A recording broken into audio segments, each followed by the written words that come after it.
So we're back with game two. We have Thomas Smiley facing my co-host over here, JT DiMaio. Yeah, last game didn't go so well. No, Ended with an Exarch twin victory over Boros. So this one should go a little bit better. I'd hope so. Being able to put in some work against this new deck. I mean, the sideboarding was pretty standard. I pretty much went with what I usually go with for every deck because it just seems to work. Went with the full playset of Cunning Spark Mage and the Basilisk Collar. Question: If you always go full playset in, why don't you mainboard them? They're not the best in game one. I mainly want to take out the Geopedes because the Geopede, you're going to board in a lot of cheap removal and a lot of cheap answers. So I mean, like, at least when the Spark Mage, I at least get some value out of it. Whereas like the Geopede, if you bolt it or disfigure it or whatever, then I just don't get any value at all. That makes tons of sense. Plus, being 2 mana, it doesn't have haste. It can't get in there the first turn that you play it. Yep. Whereas you'll see some tricks. You'll see some Cunning Spark Mage used in a very unorthodox way. I am excited in this game. I think so. So far, there was a Stormforged Mystic Blade. It ate a lightning bolt as soon as it came in, and he missed his land drop as well. And I will play the collar. And he's going to misstep my collar, but not the links. Is that a misstep? Yes, and he's showing bolt. So. Oh, I guess with the bolt, it's not a misstep, that's for sure. Yep.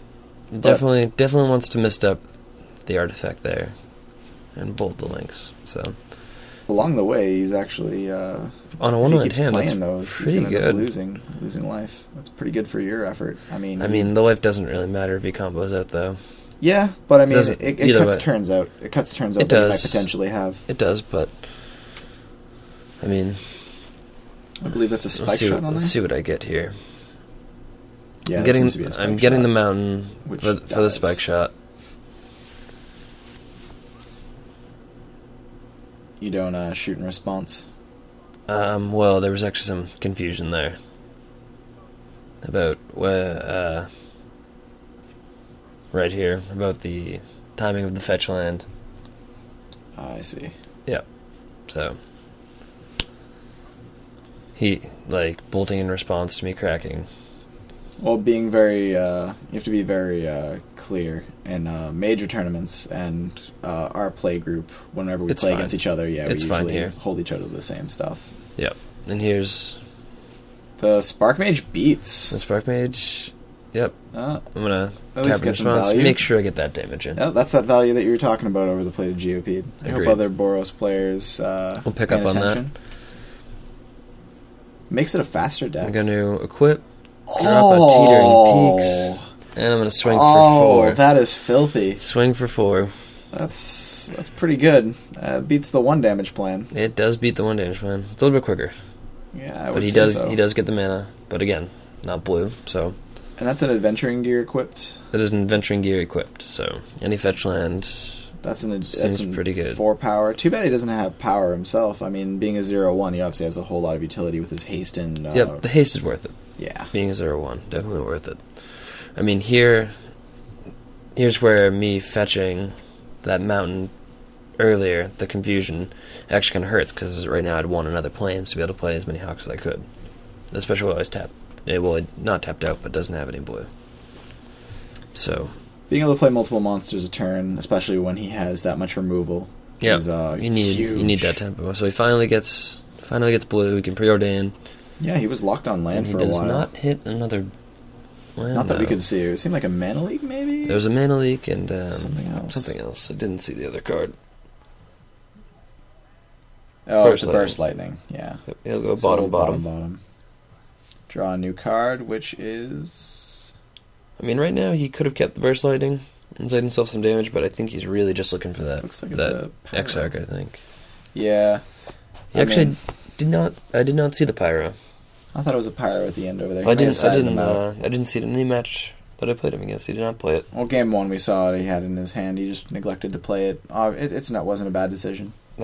He's getting in there, the Spark Mage. He's hit for 8. I think he's... 8 or 9, yeah. Yep. So he's definitely getting the red zone. Not often you see that. No, not in a red deck. You don't see red cards getting it in a red deck. No, but Spark Mage. Spark Mage for damage, for combat damage, you very rarely see it. So very unorthodox way to use it. I have to ask you, what swords do you run in your deck? Do you run any swords at all? Body and Mind. Just Body and Mind? Body and Mind. I do run Feast and Famine on the sideboard.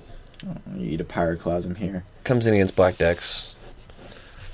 And I mean, I'm just too cheap to to shell out 28 for a War and Peace. But well, I think the prices might come down on that a little bit. I think so too. I mean, like red decks, I want it against mono white. It's the white protection from white is pretty big, but I mean they don't really have a lot of target removal besides Journey to Nowhere. I mean, when you look at it, the white and red were the completely ignored colors of the swords in this set, and that's a mana leak on the Gideon. Yep, that's pretty big. Actually, earlier in this tournament, I played against an Esper Tezzeret deck. I like that. Yeah, that's probably one of my favorite builds. Animated the Gideon, swung in, and it got dispatched with Metalcraft. As I just talk about how white has no target removal. Wait, no target removal. Yeah.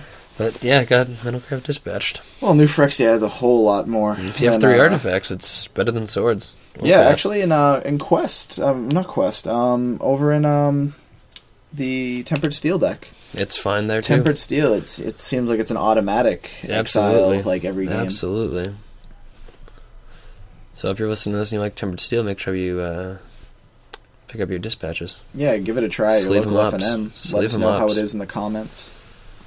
I think that's a probe. Favorite. He's really just probing the cantrip here. He already knows what's in my hand. I think that's one of my new favorite cards. Probe? If not just to talk about, just to make fun of. Probe or dispatch? Probing. Okay. No. Dispatch is just a good overall card. Yeah. Not for the tap effect. I mean, you can get that utility in other cards for better. I mean, yeah. But the exile is what you're really aiming at. If you at least exile. It's not a blank. Yeah. And here I chose. I chose to play 2 dudes over my. Okay. He's gonna misstep that. I chose to play 2 dudes over my 1 core Firewalker, which obviously giving him an extra turn there, because now you can see he just 8 damage. Yep. So I play the Firewalker here. Missing a body, he's at 4 life, which essentially you can't haste him out anything. Burst of Speed is not legal. Yes, it is not. You're going to have to wait another turn, it looks like, unless you have some sort of damage spell in your hand, which I don't believe so, because he probed you. It is true. I'm still holding on to those leaks, too. He is. And you have the mana open, plenty to pay for it, so... Yep. I will equip to the bird. I mean, why not? Gotta equip to something. Yeah. I think, though, in this case, it's a little bit more vulnerable, so you might want to put it on your Firewalker. Probably, but, I mean, it's 1 mana. So... I think the thinking here is if he has the Exarch, and he doesn't have... And if he doesn't have the burn and he has the Exarch, that he can't tap down both guys. That makes sense. It's smart playing. Yeah. Should expect nothing less from Thomas. Mm-hmm.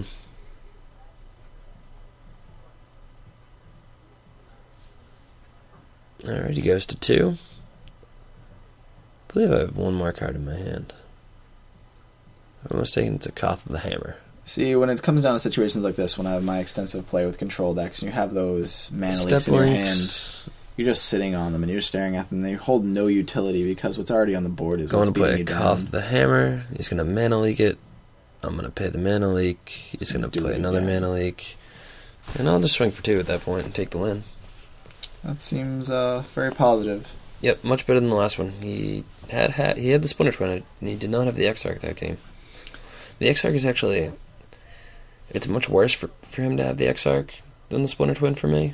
Because it actually provides some sort of defense. It provides some sort of defense. He's preventing the damage by tapping, and he's eating damage that's not over 4. So, I mean, like...